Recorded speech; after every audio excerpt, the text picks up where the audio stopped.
Things are changing, right?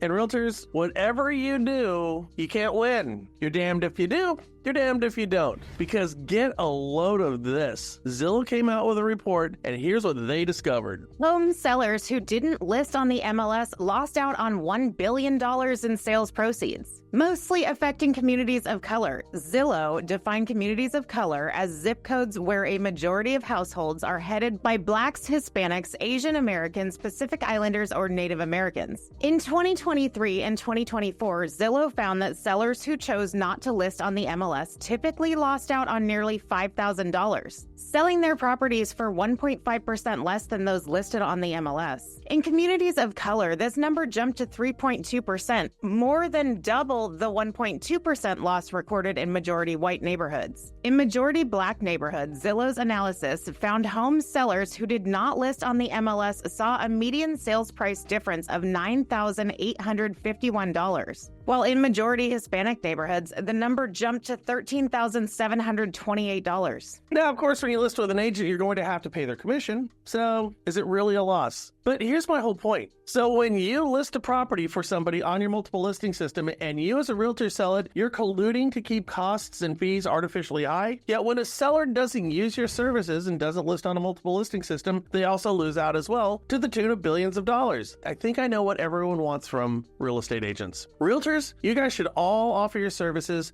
free of charge. Don't charge anything. Absorb all the costs, do the work, and just don't get paid. And my question is, and I swear I think it, at that point, what would you then be accused of? Moving on.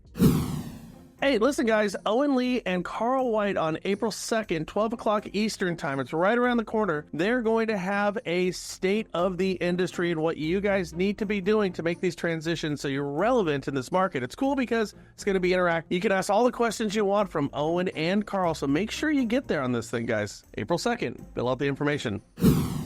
Did you know the total number of new homes for sale now totals 500,000, or the same number we had back in 2009? The difference is simply affordability. So question for you, is that the next shoe to drop? That seems logical, but let us know what you think. Well, we all know that the cost of everything is getting really kind of out of control, and it's hard for everyone to afford even the most bare essentials. That's why I think this is a great message to send out to your people. It's great content, and the story is called Burrito Now, Pay Later. And I gotta tell you guys, this thing's a racket, and Wall Street is very, very convinced that you're going to fall for it. I tell you, don't finance a burrito. Last week, the delivery platform DoorDash and the soon-to-IPO payment company Klarna announced a partnership through which customers will be able to buy now, pay later on food orders. People will have the option to pay right now, like normal, using Klarna, but they'll also be able to split the cost into 4 installment payments for purchases above $35 or eventually push the payment to an even later date. This is such a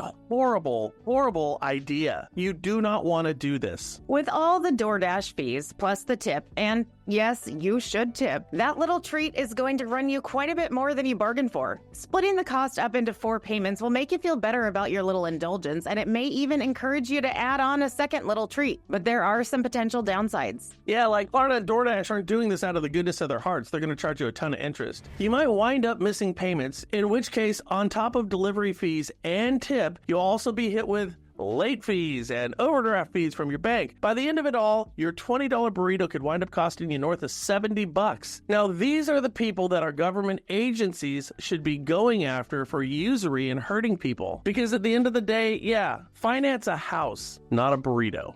I hope this helps.